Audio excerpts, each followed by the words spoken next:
કેમ છો બધા? સુખમાં છો ને? શિવરાત્રિના પાવન પર્વની તમને બધાને ખૂબ ખૂબ શુભકામનાઓ.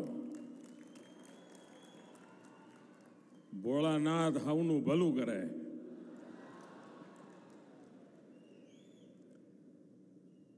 મારી વાત શરૂ કરું પહેલા 3 વખત ભારત માતાનો જયકાર કરવો છે. હું બોલાવીશ.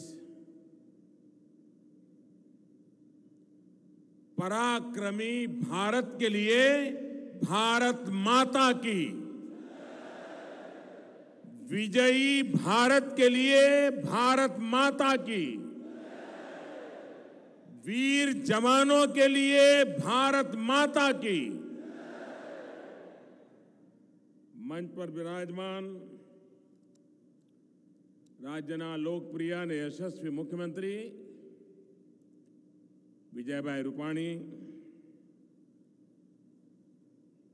નીતિનભાઈ પટેલ, મનસુખભાઈ માંડવિયા, આરસી ફળદુ, ઈશ્વરભાઈ પરમાર, કુંવરજી બાવળિયા, પરબતભાઈ પરમાર, વિભાવરીબેન, પૂનમબેન, ધર્મેન્દ્રસિંહ, બાબુભા, હસમુખભાઈ, ચંદ્રેશભાઈ, હસમુખભાઈ હિંડોચા અને વિશાળ સંખ્યામાં અમને આશીર્વાદ આપવા માટે પધારેલા જામનગરના વાલા ભાઈઓ અને બહેનો, આજે શિવરાત્રિનું પાવન પર્વ છે અને ગુજરાત એવી ધરતી છે કે જ્યાં 2 જ્યોતિર્લિંગ છે. સોમનાથ અને નાગેશ્વરની આ ધરતી મારે માટે અત્યંત સુખદ અવસર કે શિવરાત્રિના પાવન પર્વે સોમનાથ અને નાગેશ્વરની ધરતી પર આવવાનો મોકો મળ્યો છે.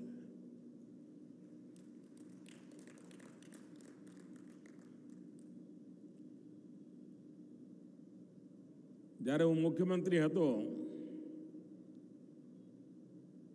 અને દેશભરના બધા મુખ્યમંત્રીઓની મિટિંગમાં જાઉં અને એમને હું કહું કે ભાઈ તમને બધાને લાગે છે કે ગુજરાતમાં તમને શું તકલીફ છે, બધું સરસ સરસ છે, તમને શું વાંધો છે? અને જ્યારે એમને હું વાત સમજાવું તો એમને બધાને આશ્ચર્ય થતું. હું એમને કહેતો કે ભાઈ અમારું એવું રાજ્ય કે જેની પાસે કોઈ ખાણ ખનીજનો ભંડાર બહુ મોટો નથી, એનાય કરતાં મોટી મુસીબત એટલે પાણી. અમારા અનેક ગામ પીવાના પાણી માટે વલખા મારે. અમારી સરકારની ઘણી મોટી શક્તિ 10 વર્ષમાં 7 વર્ષ દુકાળમાં જાય, પીવાનું પાણી કેમ પહોંચાડવું એમાં જાય. જો ઈશ્વરે અમને પાણીની સુવિધા કરી દીધી હોત તો અમે એટલા બધા તાકાતવાર હતા, એટલા બધા પાણીદાર હતા કે અમે આખા હિન્દુસ્તાનને જ્યાં લઈ જવું ત્યાં લઈ જગ્યા હોત, એટલી અમારામાં તાકાત હતી. અમારું બજેટ, અમારી સરકારની શક્તિ, આ બધું અમારે પાણી પાછળ ખર્ચવું પડે. હિન્દુસ્તાન ભરમાંથી આવનારા મુખ્યમંત્રીઓને આ વાત ગળે જ નહોતી ઉતરતી. આટલી બધી તકલીફ છે એમને અંદાજ જ નહોતો આવતો. પણ એની સામે આપણો સંકલ્પ પણ હતો. ઠીક છે, આપણી પાસે 12 માસી નદીઓનો અભાવ છે, વરસાદ ઓછો પડે છે અને ગુજરાતને વિકાસના પથ પર આગળ વધવું છે. તો રોતા બેઠા ના ચાલે ભાઈ. પહેલા પાણી નહોતું તો કચ્છ ખાલી થતું હતું. આપણે નક્કી કર્યું કે પાણી નથી તો અમે પાણીના જ પ્રશ્નોનું પહેલા નિરાકરણ કરીશું, પાણી પહોંચાડીશું અને દેશ ગુજરાતને પાણીદાર બનાવીશું. અને એ પણ હકીકત છે કે સરદાર સરોવર ડેમ એમાં આટલી બધા રૂકાવટો આવી, આટલી બધી રૂકાવટો આવી. અને એના માટે એ વખતની બધી સરકારો જવાબદાર છે. એ છટકી નહીં જઈ શકે, એમને જવાબ આપવો પડશે. અગર આજથી 40 વર્ષ પહેલા નર્મદાનું કામ પૂરું થઈ ગયું હોત તો ગુજરાતને પાણી પાછળ 40 વર્ષ સુધી જે રૂપિયા ખર્ચવા પડ્યા હોય એ ન કર્યા પડ્યા હોત. અને આજે જ્યારે સરદાર સરોવર ડેમ બન્યો, પાણી આવ્યું, તો એના પહેલા ડેમનું કામ પૂરું થતા પહેલા આ પાણી કચ્છ અને કાઠિયાવાડની ધરતી પર કેવી રીતે પહોંચે એના માટે એક ભારી જહેમત કરી અને એક યોજના બનાવી. અને મને બરાબર યાદ છે આ સૌની યોજનાની કલ્પના જ્યારે મેં પહેલી વાર મૂકી હતી રાજકોટમાં આવીને, ત્યારે તો મોટા ભાગના લોકો અને પેલા કેટલાક જે આખા ગામની ચોધરાટ કરવા ટેવાયેલા હોય છે તો મંડી જ પડ્યા હતા કે આ મોદીએ ચૂંટણી આવી એટલે આ સગુભો છોડ્યો છે, આ ચૂંટણી આવી એટલે મોદી આમ કર્યું છે. હવે ચૂંટણી તો આપણે ત્યાં 12 મહિના ક્યાં ચાલતી જ હોય જ ભાઈ. કોઈ ને કોઈ રાજ્યમાં ચૂંટણી ચાલતી જ હોય જ ભાઈ. હું કોઈ પણ કામ કરું તમે ચૂંટણી જોડે જોડી જ શકો. એ વખતે આશંકા હતી કે આ શક્ય જ નથી.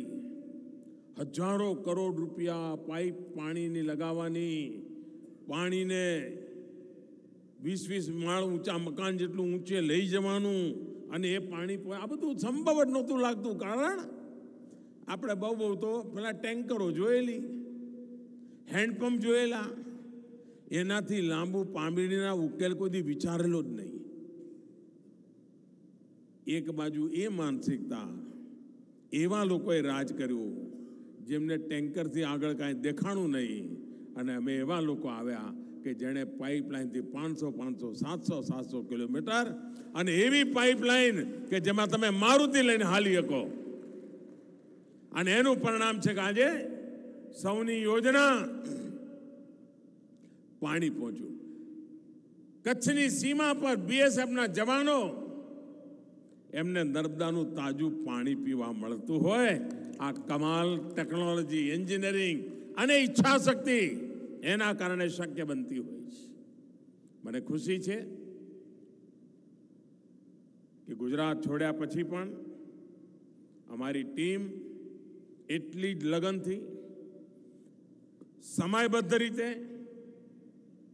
આ સપના પૂરા કરવા માટે બરાબર કામે લાગી છે. અને એક પછી એક સૌની યોજનાના ફેઝ પૂરા થતા જઈ રહ્યા છે. અને આનું જ પરિણામ છે કે આવનારા દિવસોમાં, અને હું હંમેશા કહેતો હતો કે નર્મદાનું પાણી એ પાણી નહીં, પારસ છે. જેમ પારસના સ્પર્શથી લોખંડ સોનું બની જાય, એમ નર્મદાના સ્પર્શથી ગુજરાતની ધરતી લીલીછમ થઈ જાય, સોનું ઉગે એવી ધરતી અમારી થઈ જાય. અમારો ખેડૂત પસીનો તો પાડે, પણ એ પસીનાની જોડે જ્યારે નર્મદાનો અભિષેક થાય ત્યારે પસીનો દીપી ઉડતો હોય છે, ઉગીને કરતો હોય છે. અને આજે ગુજરાતે કરી બતાવ્યું છે. આજે અહીંયા મને ગુરુ ગોવિંદસિંહજી મેડિકલ કોલેજ માટે પણ, એના વિસ્તાર માટે, એની નવી નવી યોજનાઓ માટેનો પણ અવસર મળ્યો. આપણામાંથી બધાને યાદ હોવું જોઈએ, ખબર હોવી જોઈએ કે ગુરુ પરંપરાની અંદર ગુજરાતનો વિશેષ નાતો રહ્યો છે. ગુરુ ગોવિંદસિંહજીના જે પહેલા પંચ પ્યારે હતા, એ પહેલા પંચ પ્યારેમાં એક આપણો દ્વારકાનો હતો, અને દરજી સમાજમાંથી હતો. અને એણે ગુરુ ગોવિંદસિંહજીની સામે શીશ વાળવી દો, હું તમારો શિષ્ય બનીને આવ્યો છું. દ્વારકાથી જઈને દરજીનો દીકરો, અને એ ગુરુ ગોવિંદસિંહે જે શીખ પરંપરા માટે થઈને કામ કર્યું, એનો એક પહેલા 5 સિપાહી પૈકીનો એક અમારો દ્વારકાનો હતો. અને એટલે, અને એ વખતે દ્વારકા જામનગરનો હિસ્સો હતું, અને પરિણામે આ હોસ્પિટલ ગુરુ ગોવિંદસિંહજીના નામ સાથે જોડવામાં આવી. ઇતિહાસની એ ઘટનાને અમરત્વ આપવાનો પ્રયાસ આ નામ સાથે જોડાયેલું છે. અને આજે એ હોસ્પિટલ અને આરોગ્ય ક્ષેત્રે એક મોટી ક્રાંતિનું કામ આપણે ઉપાડ્યું છે. ગુજરાતમાં થઈ રહ્યું છે, દેશમાં થઈ રહ્યું છે. અહીંથી હું અમદાવાદ જવાનો છું, ત્યાં પણ 4 મોટા હોસ્પિટલના પ્રોજેક્ટ છે. કારણ હોસ્પિટલની વ્યવસ્થાઓ વગર, આધુનિક ટેકનોલોજી વગર આજની આપાધાપીવાળી જિંદગીમાં સારવાર આધુનિક ન થઈ શકે. પહેલા જમાનો હતો, બધા લોકો એટલા તંદુરસ્ત હતા કે ગામમાં એક વૈદરાજ હોય તો ગામ આખું સ્વસ્થ રહેતું. હવે દુનિયા બદલાઈ ગઈ છે. ડાબી આંખનો ડોક્ટર એક હોય તો જમણી આંખનો બીજો હોય. સ્પેશિયાલિટીનો જમાનો છે. આપણે પણ એના માટે તૈયાર થવું પડે. અને આજે જે ગુજરાતની અંદર આધુનિક હોસ્પિટલો બની રહી છે, એનો સીધો લાભ એનો મળવાનો છે. એટલું જ નહીં, આયુષ્માન ભારત યોજના હોય અથવા મા યોજના હોય, મુખ્યમંત્રી અમૃતમ યોજના. હું જ્યારે અહીંયા ગુજરાતમાં હતો ત્યારે એક ચિરંજીવી યોજના શરૂ કરી હતી. અનેક ગરીબ માતાઓની પ્રસૂતિ હોસ્પિટલમાં થાય, માતાની જિંદગી બચે, સંતાનની જિંદગી બચી જાય, અને એમાં એટલી બધી સફળતા મળી હતી. એના પછી એક પછી એક ગુજરાતની અંદર આરોગ્યના ક્ષેત્રે આપણે યોજનાઓ લાવ્યા. અને જ્યારે ભારત સરકારમાં ગયો તો આયુષ્માન ભારત નામની યોજના, અને આયુષ્માન ભારત યોજના દુનિયાની સૌથી મોટી છે યોજના. અને તમને બધાને ખબર છે, મને નાનું તો ફાવતું નથી. કંઈ પણ કરવાનું મોટું જ કરવાનું. થયું કે ના થયું? હમણાં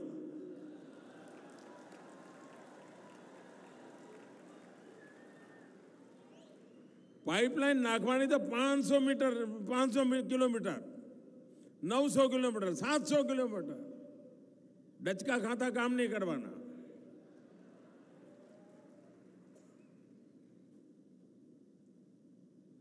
અને એ જ રીતે કામ કરીને આયુષ્માન ભારત યોજના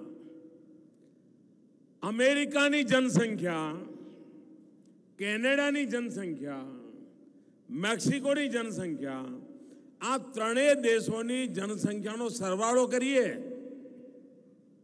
એના કરતાં વધારે લોકોને ભારતમાં આયુષ્માન યોજનાનો લાભ મળવાનો છે.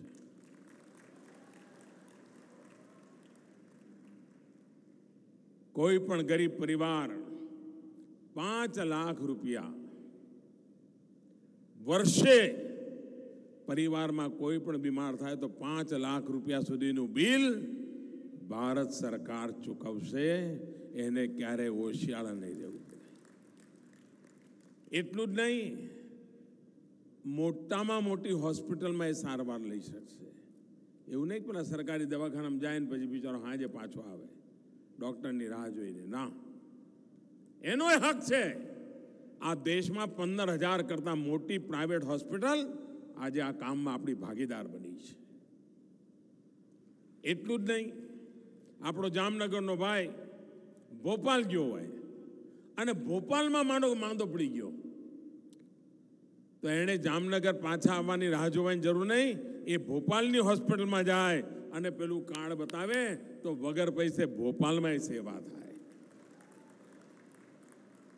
એ કલકત્તા ગયો હોય તો ત્યાં પણ થાય. એ કરાચી, કોચીન ગયો હોય તો ત્યાં પણ થાય.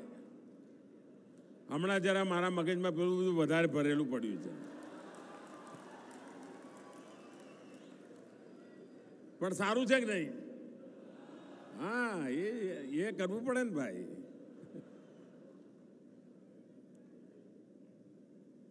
અને આ રીતે આરોગ્યની સેવા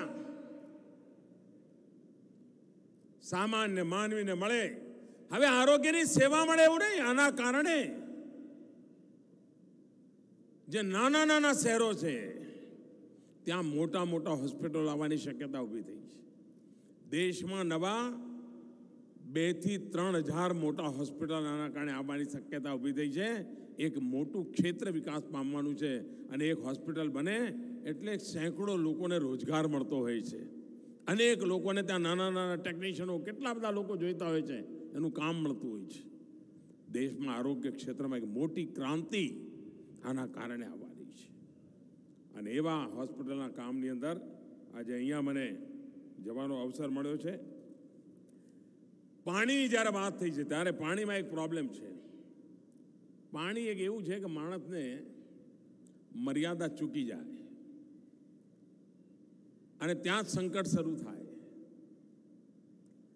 આટલી મોટી સૌની યોજના કર્યા પછી પણ આપણને લાગે છે કે ગુજરાતની જરૂરિયાતને જોતા આપણી પાસે વરસાદનું પાણી કે નદીઓનું પાણી પૂરું નહીં પડે અને એટલા માટે મોટા પાયા પર સમુદ્રના પાણીને મીઠું કરવા માટે નહીં, અરબો રૂપિયા ખર્ચીને યોજનાઓ કરવાની જરૂરિયાત ઊભી થઈ છે અને એમાંથી એક પ્રોજેક્ટનો આજે શિલાન્યાસ થયો છે. દરિયાના પાણીને મીઠું કરીને એ લોકોને પહોંચાડવાનું. એનો અર્થ એ થયો કે પાણીને પરમાત્માનો પ્રસાદ સમજીને વાપરવું પડે. ગુજરાતને પાણી વેડફવાનો અધિકાર છે જ નહીં.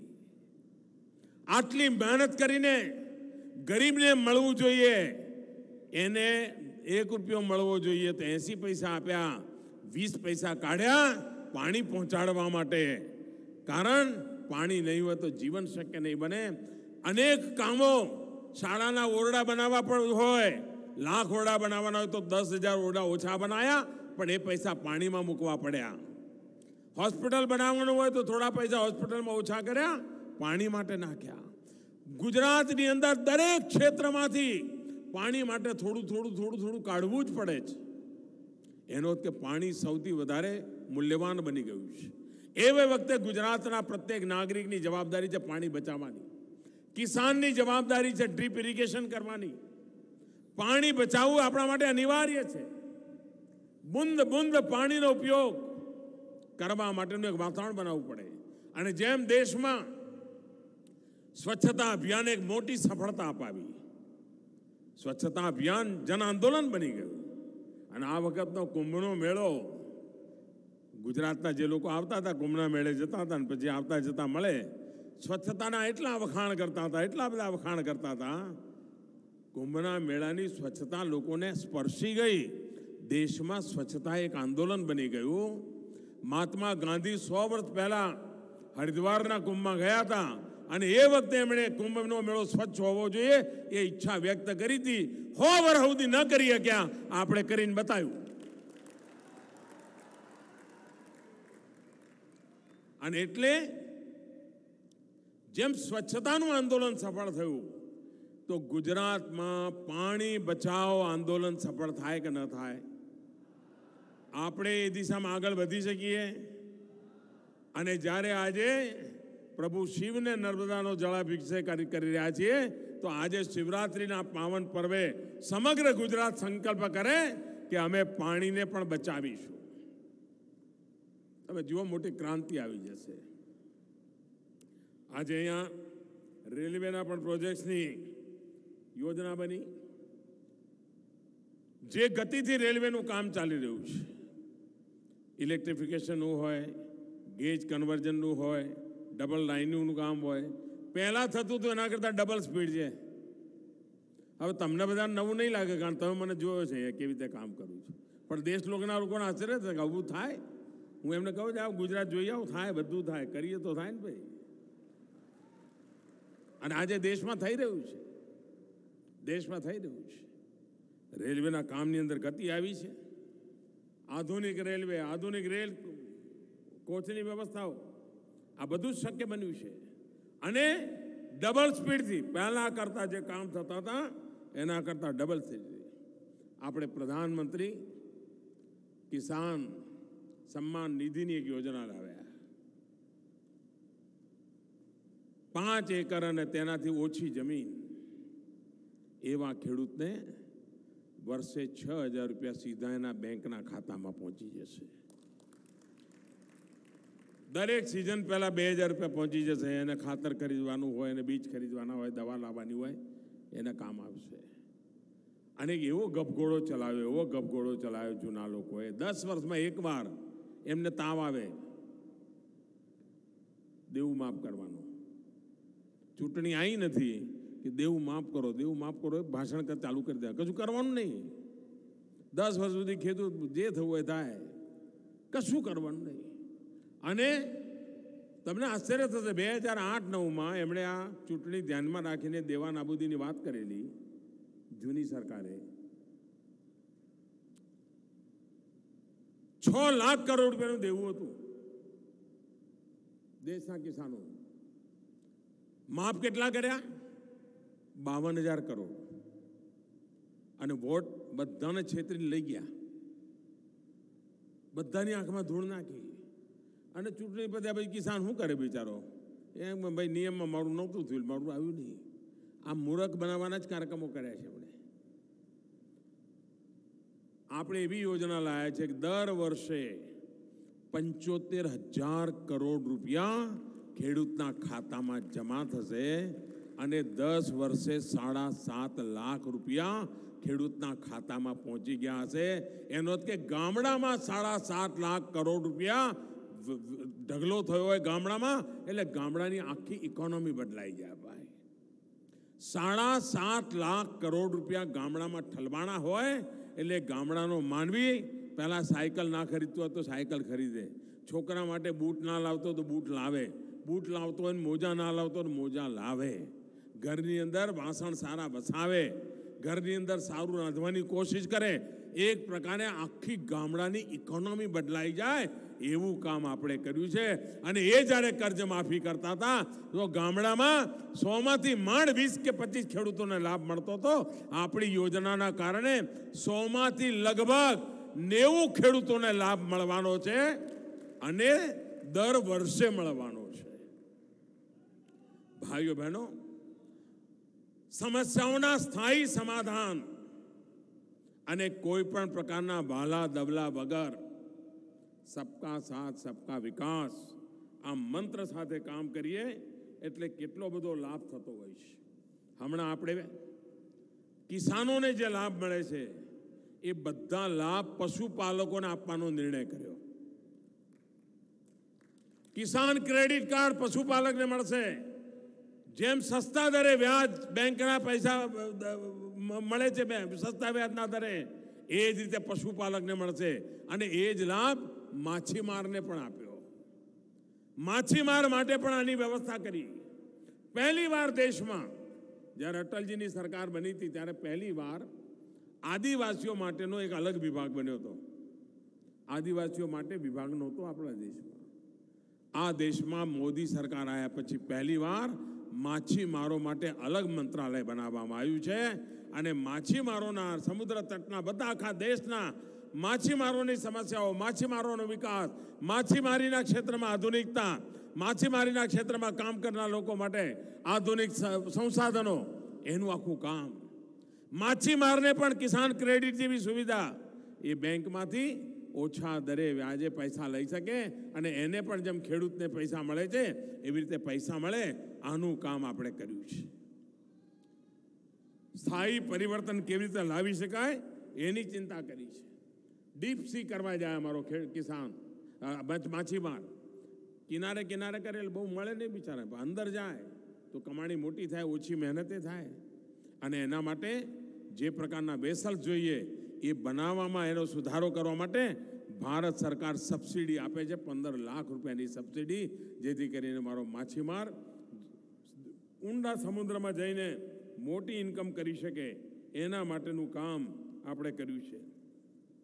આપણો પ્રયાસ છે કે આ દેશમાં દરેક ઘરને દરેક વ્યક્તિને 2022 સુધીમાં ઘર મળે.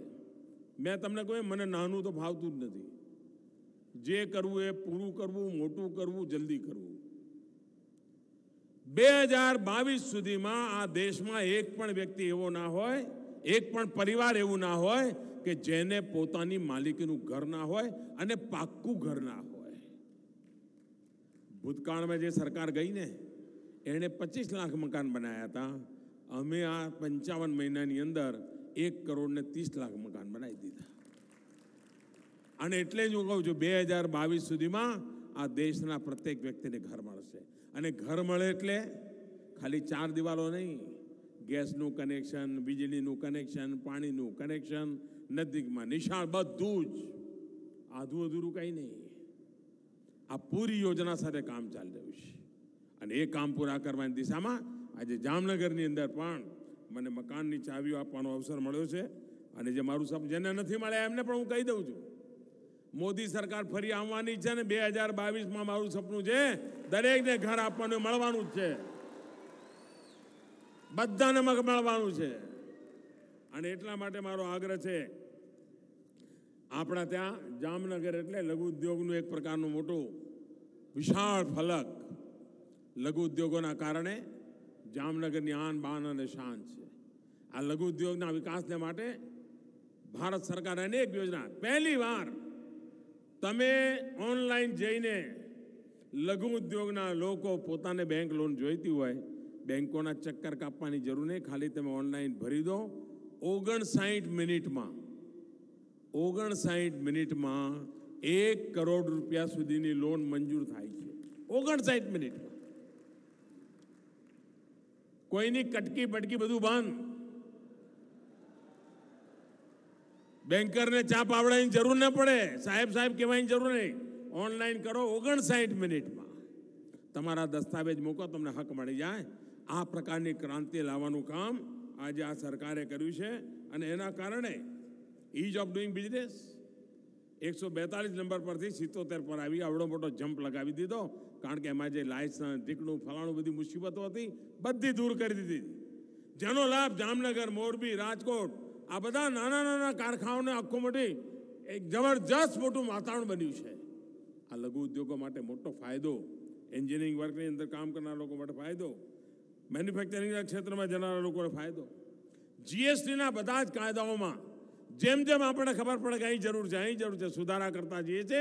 અને જીએસટી આજે સામાન્ય માનવીને ઉપકારક બને રીતે બનાવી દીધી છે. અને એનો લાભ સામાન્ય માનવીને થઈ રહ્યો છે. એક પ્રકારે સામાન્ય માનવી ભારત સરકાર કે રાજ્ય સરકારમાં પોતાનો બનાવેલી ચીજો વેચી નહોતો શકતો. નાનું કડું કામ હોય, નાની નાની ચીજો બનાવતો હોય, કોઈ પ્લાસ્ટિકની ડોલ બનાવતો હોય કે કોઈ ટેબલના માટેના કંઈ ચીજો બનાવતો હોય કે નાની નાની ખુરશીઓ, કોઈ મેળ જ ન પડે. આપણે એક જેમ પોર્ટલ લાવ્યા.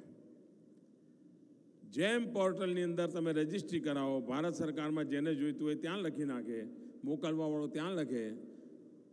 કરોડો રૂપિયાનું કામ સામાન્ય માનવી આજે સરકારમાં મોકલે છે. કોઈ ટેન્ડર નહીં, કોઈ બિચોલીઓ નહીં, કોઈ મારો તારો નહીં, કોઈ પ્રકારનો ભ્રષ્ટાચાર નહીં. અને સામાન્ય માનવી જે ચીજો બનાવે છે એ આજે સરકારની અંદર સીધી ખરીદવા માંડી છે. નહીં તો પહેલાં મોટા મોટા ટેન્ડરોવાળા આવે, પછી નાનો માણસ એનાથી મોટાને વેચે, મોટો એનાથી મોટાને વેચે, મોટો એનાથી મોટાને વેચે, અને પછી મોટો એટલો બધો મોટો હોય કે જેને સરકારને કહે એટલે સરકાર લઈ લે. બધા રૂપિયા મોટાને પાસે જતા હતા, હવે આ સીધા પૈસા નાના પાસે જાય. આ કામ કરવાની તાકાત આજે ભારત સરકારમાં છે અને આપણે કરી બતાવ્યું છે. એનો લાભ આપણે આપી રહ્યા છીએ. ભાઈઓ બહેનો, કોઈ પણ દેશ શક્તિ વગર ચાલી ન શકે, સામર્થ્ય વગર ચાલી ન શકે. આપણા ગુજરાતમાં છાસ દ્વારે કોમી હુલ્લડો થતા કે નહોતા થતા? ભાઈ, આપણા જામનગરમાં શું હતું? થતા હતા કે નહોતા થતા? બધું બંધ થઈ ગયું કે ના થઈ ગયું? બધા સુખ ચેનથી જીવવા માંડ્યા કે ના મળ્યા? બધાની પ્રગતિ થવા માંડી કે ના મળી? આ બધી વહી મનુષ્ય કરાવનારા લોકો ઠેકાણે પડ્યા એટલે બધું હરખું ચાલવા માંડ્યું કે ના માંડ્યું? હવે મને કહો ભાઈ, આ દેશમાં આતંકવાદની બીમારી જવી જોઈએ કે ના જવી જોઈએ? એમને ખખડીને બોલો જામનગર વાળા. આ આતંકવાદનો રોગચાળો જવો જોઈએ કે ના જવો જોઈએ? આતંકવાદને જડમૂળથી ઉખેડવું જોઈએ કે ના ઉખેડવું જોઈએ? હવે આપણે અહીંયા દવા કરીએ તો મેળ પડે ભાઈ? જ્યાંથી થતું હોય ત્યાં કરવી પડે કે નહીં? તમે કોઈ પણ ડોક્ટર પાસે જાઓ તો એને એમ લાગે કે ભાઈ તમારું આ ગુમડું બુડું બરાબર, મૂળ પ્રોબ્લેમ તમારા લોહીમાં છે, લોહી જરા સરખું કરવું પડે, એની દવા કરવી પડે તો તમારું ગુમડું જશે. કે ના કે ડૉક્ટર? મૂળ બીમારી સાફ કરવી પડે કે ના કરવી પડે? હવે મૂળ બીમારી પડોશમાં છે. તમે તો જામનગરમાં પડોશમાં છો, ત્યાંથી વાવડ આવતા હશે. કચ્છ અને જામનગરના તો વહેલા વાવડ આવે. મારે આ જામનગરના લોકોને પૂછવું છે ભાઈ, તમને આપણા દેશની સેના જે કહે એમાં ભરોસો છે કે નથી? સેના જે કહે સાચું માનવાનું હોય કે ના માનવાનું હોય? મારે પણ માનવાનું હોય કે ના માનવાનું હોય? પણ કેટલાક લોકોને પેટમાં દુખે છે, હવે એમાં એમને માથા વચકા પડે છે. ભાઈઓ બહેનો, આ દેશને ગર્વ થવું જોઈએ કે અમારી સેના તાકાત બતાવે છે. સાહેબ, મેં હમણાં એક દિલ્હીમાં મારું ભાષણ હતું, એ ભાષણમાં મેં કહ્યું દેશ આખો ગર્વ કરે છે, અદ્ભુત પરાક્રમ કર્યું છે, જવાનોએ પરાક્રમ કર્યું છે, અને કોઈ પણ દેશને થવું જોઈએ. એમાં મળદાલની જેમ રોડતા રહેવાની શું જરૂર છે ભાઈ? મેં એમને કહ્યું જો આજે ના અમારા વાયુસેના પાસે રાફેલ હોત તો પરિણામ જુદું હોત. હવે જેમને મારી વાત ના સમજાતી હોય એમાં મારો દોષ ભાઈ? હવે એમની મર્યાદા છે, શું કરવું? જ્યારે મેં એમ કહ્યું એને એમણે એવું કહ્યું કે મોદી તો આ ઇન્ડિયન એરફોર્સે જે કર્યું એને જ ક્વેશ્ચન કરે. અરે મહેરબાન, સાબુ વાપરો ને, સાબુ વાપરો ને. સાબુ એટલે સામાન્ય બુદ્ધિ.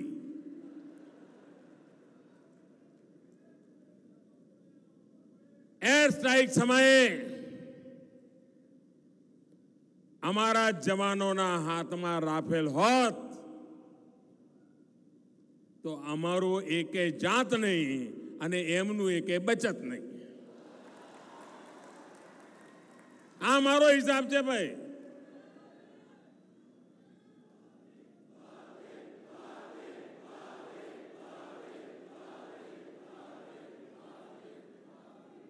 લેકિન આ દેશના વીરોને પ્રણામ, આ દેશની વીર પ્રજાને પ્રણામ. અને અમારો સંકલ્પ છે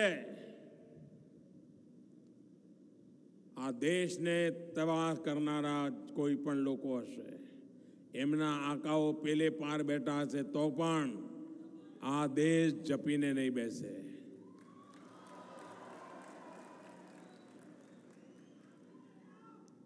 હવે એમનું શું છે, અમારા વિરોધીઓ આમાં એમને બાંધવો પડ્યો. મોદી શું કરે છે, મોદી શું કરે છે, મોદી શું કરે છે, એમાં શું જોઈ લો ને ભાઈ. આ કર્યું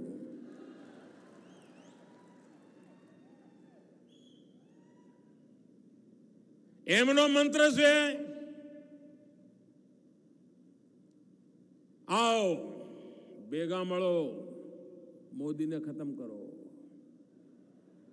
દેશનો મંત્ર જ આવો એક થાઓ, આતંકવાદ ખતમ કરો. એમને મોદીને ખતમ કરવો છે, આપણે આતંકવાદને ખતમ કરવો છે. આપ મને કહો ભાઈઓ, આતંકવાદ ખતમ કરનારાની જોડે જવાય કે ન જવાય? આતંકવાદ ખતમ કરનારની ઈચ્છા સાથે જોડાય કે ના જોડાય? ખૂબ ખૂબ સલામ ભાઈઓ. મારી સાથે બોલો ભારત માતા કી. ભારત